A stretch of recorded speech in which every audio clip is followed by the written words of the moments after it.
Good day everyone, so Fixie here. So nandito naman tayo sa ating service bay. Meron sa ating pinagawa ang client. Ito ay Behringer Eurorack UV222 FX Pro. Okay, so ito ay analog mixer. So check natin kung anong problem. Yan ang power.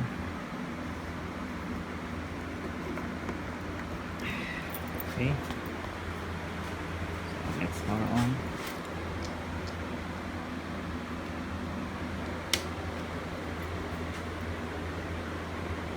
Okay, so siya ay dead set, no power.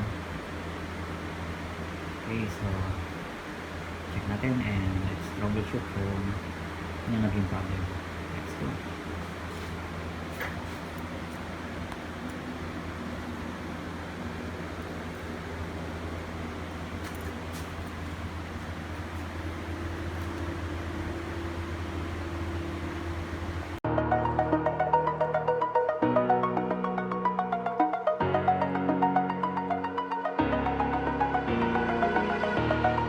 Over the edge, feel like I'm floating through the air. Okay, so ito yung laman ng Behringer na mixer. Okay, so ito yung kanyang front panel board.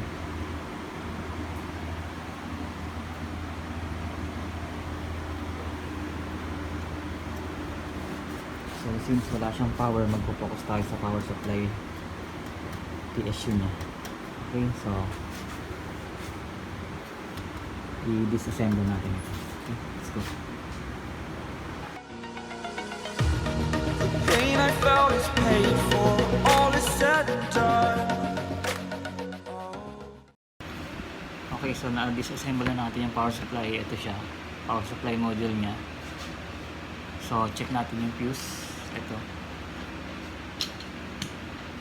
pinapop up lang siya.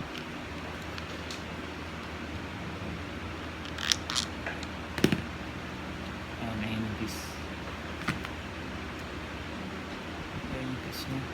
Okay, check natin continuity. Range natin X1. Okay, so open na siya. Makikita hindi na gumagalaw yung kanyang pointer. Okay, so open na yung fuse.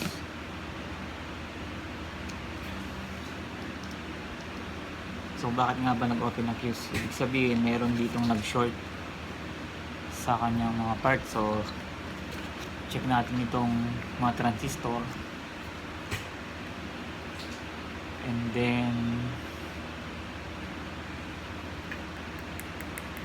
itong ano niya,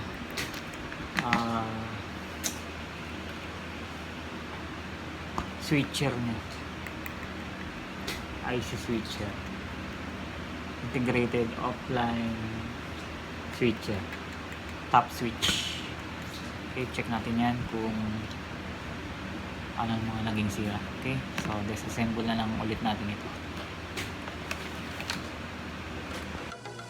I am restricted, fixed upon the web. I need to kick the habit that my mind. Okay, so disassemble na natin siya. So ito ay TAP31, TAP32, and then ito ay 5 volts regulator 7805A. Okay, so ito naman yung kanyang switcher niya. Okay, so test. So try natin dito sa primary tumingin ng sira. Let's go. Tanggalin muna natin tong switcher niya. Break out, I've got to see. Spent all my life holding all of it closely. I played it in a... Okay, so natanggal na natin yung top switch na integrated offline switcher. So ito siya.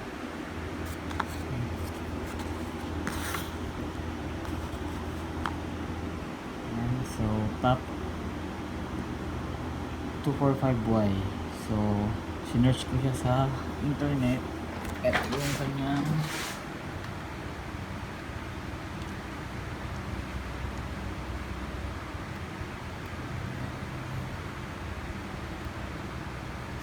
eto siya. Okay. So ito yung pinaka ano niya. 245 40 watts. Okay. So magbabasa niyo dito yung description niya. Ayan yung site niya. Okay.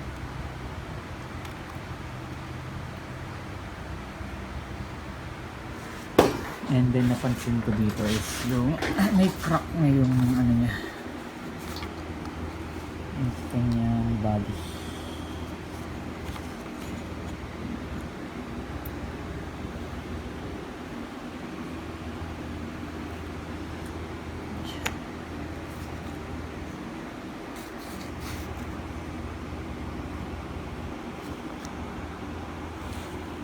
Ayan, may crack. So ito yung nagpas ng short.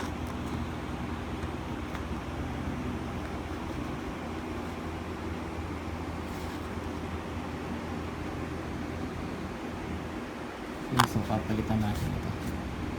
Okay, let's go. A feel of discontent, I'm finally facing it all.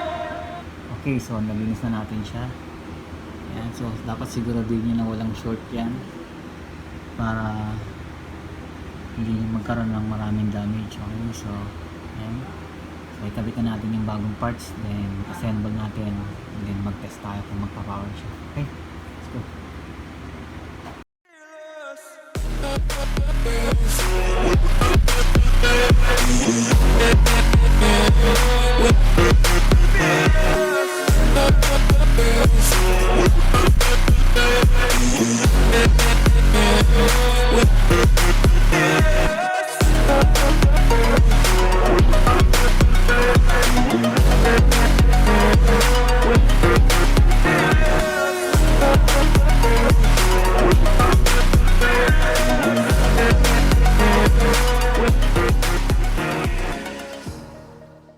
Okay, so na-assemble na natin yung power supply. So ikakabit na lang natin siya sa kanyang mismong board. And ito yung ating nakuhang sira. Okay, so let's go. I-test natin. Assemble natin. Okay.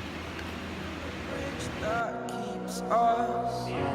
I'm here and I'm feeling fearless. Exaggerated, that's what you assume.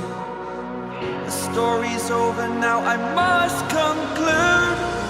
I am conflicted, watching where I step still, hanging in the balance, not the life I want to live. Okay, so na-assemble na natin lahat. So ipa-power on na natin siya kung meron na siyang power, kung working na siya. Okay.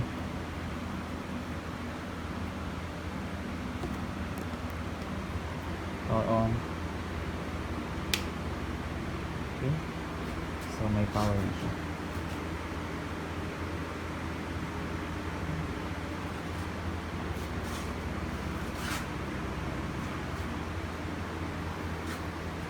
So ito-test na lang natin siya sa audio. Okay. So yung nasira.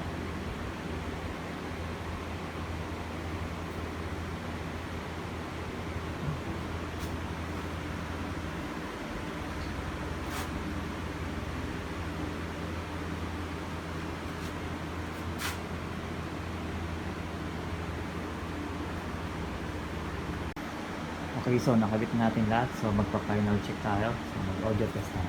Okay, so power on. Okay, so may power na siya. Ating speaker.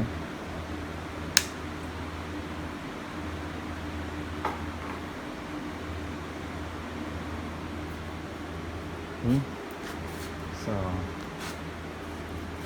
lagyan na tayo ng microphone sa channel 1. Okay.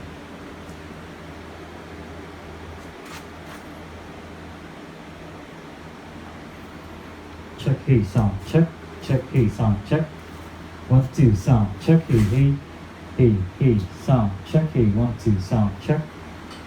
Check, hey, sound, check, hey, 1, 2, sound, check, 1, 2, 2, hey, sound, check.